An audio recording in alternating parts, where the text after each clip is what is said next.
This is Jaleel Smith Riley in a Cincinnati, Ohio courtroom, who police say confessed to a robbery killing a 20-year-old woman and seriously wounding her boyfriend. Portia Brooks was in her car with her boyfriend Aaron Martin when Smith Riley came up to her car with two others looking to rob them. When Smith Riley found out Martin didn't have any cash, he was shot in the head, leaving him with permanent brain damage. Smith Riley then shot at Brooks, which killed her 3 days later. Sorry. Go back on with it. I just want to come home with it. This is somebody that feels genuine remorse. This is somebody that thinks about this every day, and he knows that he can't go back in time and undo what he did. Now, Portia Brooks' mother delivers a victim impact statement. But he killed me mentally, emotionally. He killed my identity as a mother of 3, as a family of 4. This is now Brooks' sister speaking. I have to deal with life without Portia, so he should deal with life without parole. This is moments right before Jaleel Smith Riley gets the news that he will never be allowed to return home again. Defendant serve a term of life without parole. As to count 4 for the offense of attempted murder.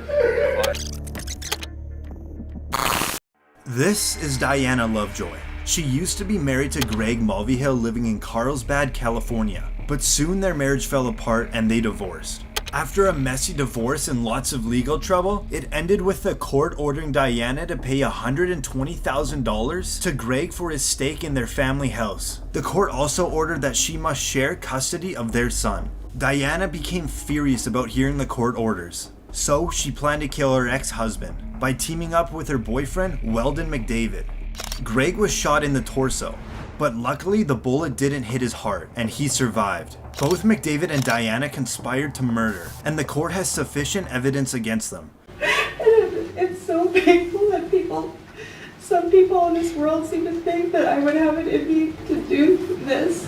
Interestingly, she fainted in court. She lowered her head down toward the defense table for a few seconds. Verdict. We, the jury, find the defendant, Diana Jean Lovejoy, guilty of the crime of attempted murder of Greg Mulvihill.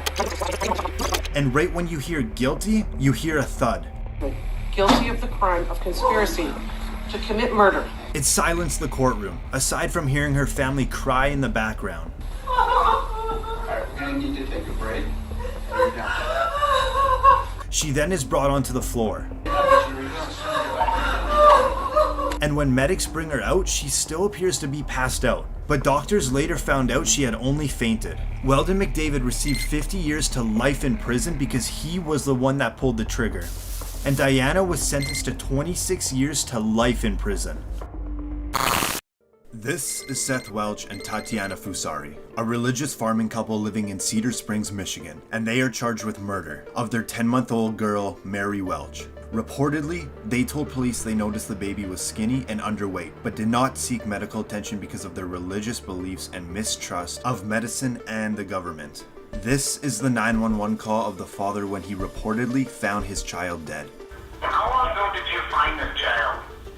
It's about an hour and a half. I was waiting. I called my lawyer first thing to ask, what's the next thing I could do.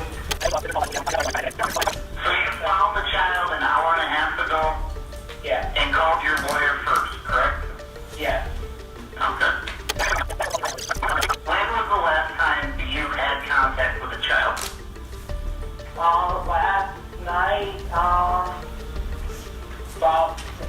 yesterday afternoon, about 3 p.m. She goes to bed, and that was that. Okay, so you put her to bed yesterday at 3 p.m.? Yeah, and then this morning at 10. So you're saying it is normal for your children to sleep from around 3 p.m. till 10 a.m.?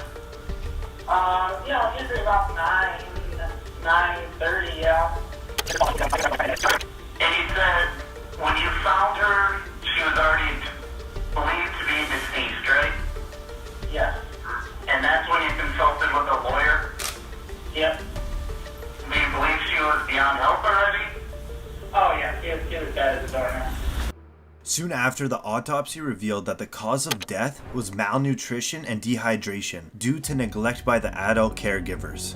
And this is the moment they realize they will be spending the rest of their life behind bars. That you're both charged with what they call felony murder while in the perpetration or attempted perpetration of child abuse in the first degree. They're alleging that you murdered one Mary Welch. That is a charge called homicide felony murder. It is life without parole. It requires a DNA sample to be taken upon arrest, which is often like a cotton swab or in the inside of your cheek.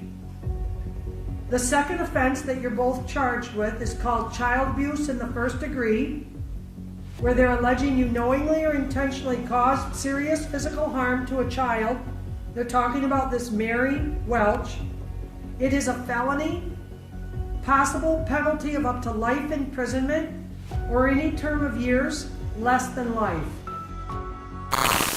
This is Ryan Stone, a Colorado man that went on a crime spree that spanned 5 counties and was broadcasted live by a news station's helicopter. Stone was convicted of carjacking 3 vehicles, including one with a 4-year-old inside the SUV.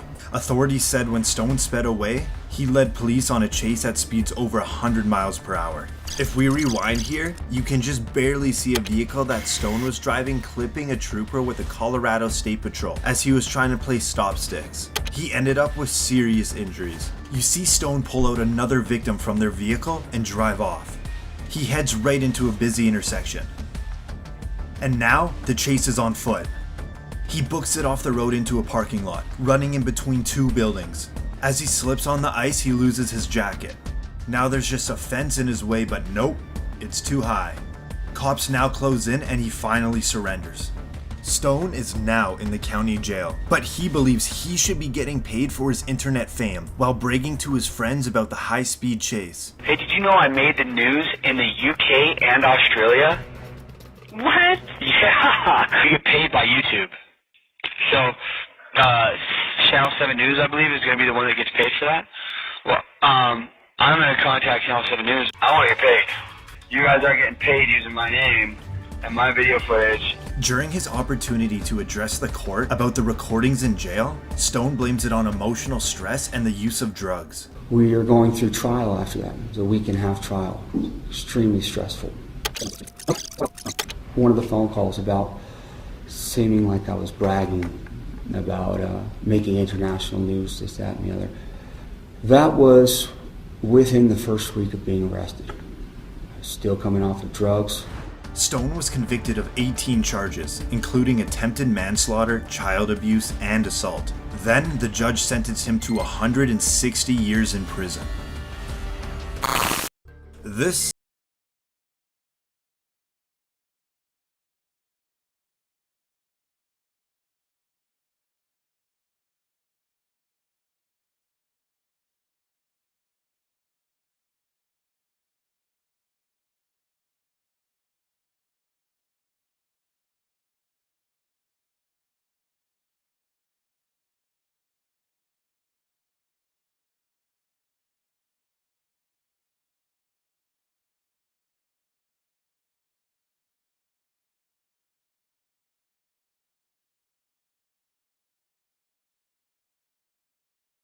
making accusations of police brutality. Step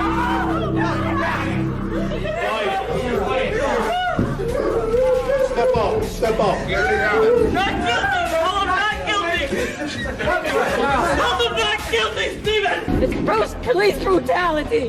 He was mentally ill and he needed help and we couldn't get it. We tried and tried. And he didn't deserve this. An FBI investigation concluded that the police did not use excessive force and that Carpio's injuries were sustained due to his jump from the 3rd floor of a building and struggle with law enforcement. Every day, I face the facts of what I did and what happened. He was sentenced to life in prison without parole.